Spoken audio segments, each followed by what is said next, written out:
Okay, so there is a senator that is returning to government after 3 months in the hospital. This lady is old. She's senile. She's in a wheelchair. She is not fit for office. This is where we are with these boomers. These boomers just don't want to give up power. They can't. They will literally be in office from the time they're like 30 to the time they're like 100 or until the time they die. They will never give up power. So let's watch this. Dianne Feinstein she's coming back. She's not retiring. She's not even taking a break. She's coming right back after 3 months. Who's in charge of making sure senators are alive and healthy? Who is in charge of making sure these senators are alive, healthy, mentally there while running a freaking country? Feinstein arriving on Capitol Hill tonight after the extended absence that led to calls for her resignation. And Makovic has our first look at the senator in over 3 months and why her return is so important to the Biden administration's agenda. And yeah, it isn't important. It isn't important unless you're a corrupt shill. There is no reason to bring her back in office. Zero reason. These corrupt, crooked politicians, they want all the chairs filled with corrupt, crooked politicians.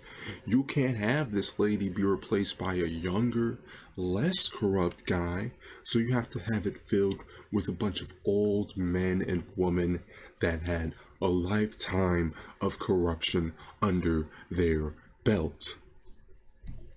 Pivotal. And while Feinstein was battling shingles here in San Francisco, Democrats were missing some key votes on the Hill. Their slim Senate majority was basically useless without her. Feinstein's office sent out a statement on her return today, saying in part, "I'm still experiencing some side effects from the shingles virus. My doctors have advised me to work a lighter schedule as I return to the Senate." Why did they're like, oh, we gotta get you to come back. You gotta return to the Senate. We gotta vote on this. It's just like, man, I'm so old. I'm like 100 years old. Oh my God. But they let her come back. They should have been replaced her. They should have replaced her 40 years ago. They should have been replaced her. Why do they wait until she has a freaking hospital emergency and she's in a wheelchair in order to finally say, hey, this lady's kind of old. Maybe she should take a 3-month break. And they're still bringing her back. They're still not finding a replacement. They're still not voting in new people. It is a giant scam. I hate them. I hate these old fools who have ruined this country in every single way possible. And they keep on doing. They keep on doing. They keep on doing. Every year, it's a new corrupt, crooked politician that refuses to give up power. So let's see here. Hopeful those issues will subside as I continue to recover. Now, those issues include vision and balance impairments, but she can still vote. She carries a lot of clout on the Hill. Today, the Democrats... She can still vote. Does it sound fair to have an old, senile woman voting in Congress or the Senate or whatever? Does that sound plausible? To have somebody who can't even walk, who's literally being reverted to a childlike state, voting on actual legislation? Obviously not. Obviously not. This is why our country's crumbling. This is why our country's not getting anywhere. This is why we're always talking about the same things every single year. We want term limits for senators, first of all, but who's going to vote that in? The senators at this point are more powerful than the president. Even the president has term limits. Senators don't have term limits. They just keep coming back and back and back. They don't gotta do anything. They already have their name out there. Nobody's gonna vote them out, or nobody's gonna challenge them because it will be a waste of money. to step up and challenge these people. These people need to have term limits, like the president. Imagine if we had no term limits for presidents. We just said, okay, you guys can just sit in this chair until you die. That would be outrageous. Democrats regained their advantage for now. Senator Dianne Feinstein returns to Washington, allowing Democrats to defend. Absolutely senile. This woman is totally senile. She needs 5 people walking her out of her car. Does she even know? Hey, has anybody tested her to see if she knows where she is? What her name is? What is this? She should be in a retirement home. She should be in a retirement home. She should be relaxing, spending the final moments of her life, final years of her life with her family. Stop peer pressuring old people to go back to work. Old people need to learn to let go of their power.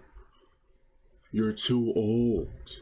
Humans weren't designed to work this freaking long at this age. Go home. Go home. It's absurd. Defeat a Republican blockade on key votes, including on federal judges who can have a major impact on issues like abortion rights. Judiciary Committee without her is deadlocked, and with that, they can't proceed if Republicans are united. This way, they can get judgeships to the floor, they can get subpoenas. It's not. There is no legal way to bring in an old senile woman back into the Senate. It's illegal, first of all, because you're supposed to be fit for office. That's why they have the term fit for office. You're supposed to be fit for office. Does this woman look fit for office? Are we just mixing up definitions, doing whatever we want now? We don't have to follow any rules. We don't have to follow any more morality. So it's just so disgusting the way these political parties use old people because they're too afraid to give up a little bit of power, because it just might mean you'll have a law passed that you don't agree with. Yeah, that's going to happen sometime. You're going to have laws that you don't agree with being passed. As long as it's not unconstitutional, then really there's nothing. And if it is constitutional, if it is unconstitutional, then you could just veto it.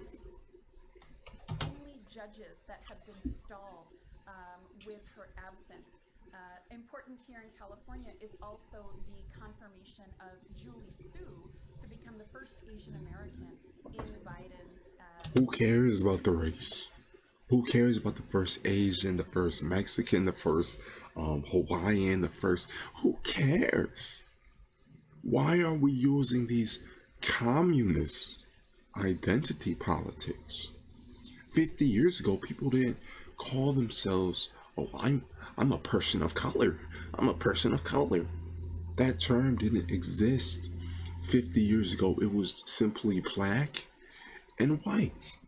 Now you have all these other groups trying to victimize themselves by calling themselves people of color, which there's no sort of document in America that was older than 2020 that actually used the term people of color or labeled people of color. They were simply black and white, and that stems from slavery. So yeah, we're all American. We're all American at this point. We all have the same rights. We all have the same ability to get jobs. Yes, there is a disbalance, but I don't think it's right to call yourself a freaking person of color, or an Asian, or a Russian on American soil. You are on American land, paying American taxes, living with Americans. But some people still call themselves Chinese, some people still call themselves German, some people still call themselves African. It makes no sense.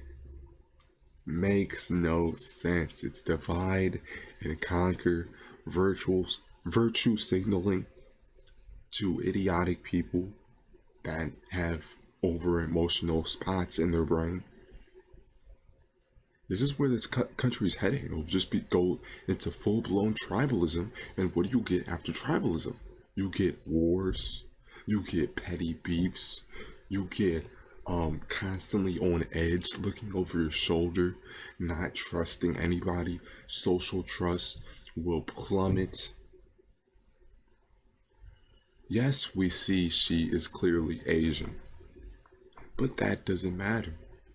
You're supposed to only see an American when you see this lady. Okay, she's American. Yep. No. Now people are saying, "Oh yeah, she's Asian. She's this, she's that." Oh man, they'll literally say she's everything but American. People don't even know what an American is anymore. They're so busy focused on, "Oh, I'm white. I'm black.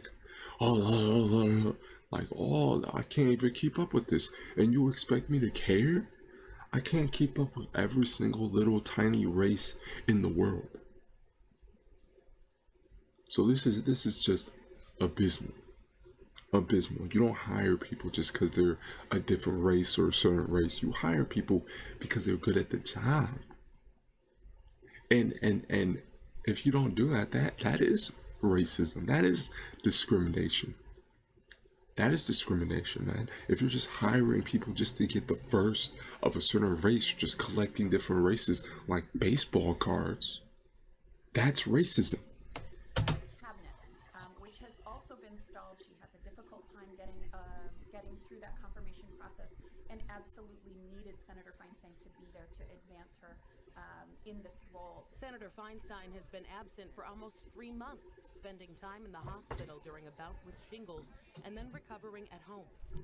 Imagine spending 3 months in the hospital and you can't even go home and rest because your corrupt government needs you. Really, they're forcing you to pass this vote or vote on this piece of legislation or veto it, whatever. Sort of like, "Oh shoot, I'm about to die, so I'm just going to rush into office. Oh my God, oh." They hate their job, and guess what? They're taking out on the American taxpayer. They're going to pass the stupidest, dumbest, idiotic legislation you could possibly think of. Do you think at 80, 90 years old, they're going to care about their job? Of course not. They're like, "I just want to go home. I'm tired. I'm old. My bones hurt. Oh man, take me to the hospital. I'm just going to vote yes. I'm going to vote yes on this." They're not actually thinking. They're not actually using their brain. They don't actually care. It's all about the party. They'll vote for whatever the Democrats want them to vote for. The Republicans will vote for whatever the Republicans vote for. There is no more individuals.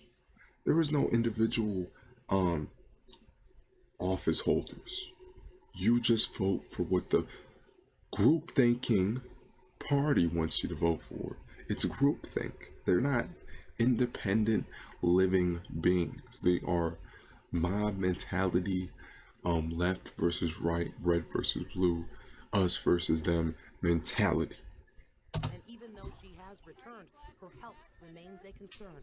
I think everybody's hoping that the return to Washington is okay for her, that it doesn't put undue strain on her. I suspect that she is going to limit her activities, but again, from the standpoint of raw politics, what matters to the Democratic leadership is that vote on the floor, that vote in committee. During her medical leave, Feinstein faced a lot of calls to resign, including from Silicon Valley House Democrat Ro Khanna. His office today said that he is glad Feinstein is feeling better. She should not be in office. She said that is just absurd. That is so. You have a woman that looks like she should be in a retirement home. We have a president that looks like he should be in a retirement home. Does this look like democracy? Now I know why democracy does not work. Now I know why nobody ever used democracy before. Because people are so stupid. So stupid. So dumbed down. that they allow this to go on. They allow this to keep happening every single year. Nobody says anything. People just go work at their 80-hour-a-week job, keep their head down, watch reality TV, and boom, another day goes by. The further this country slips into the abyss. But he also said she hurt the Democrats' agenda and that time will tell on the future. Liz.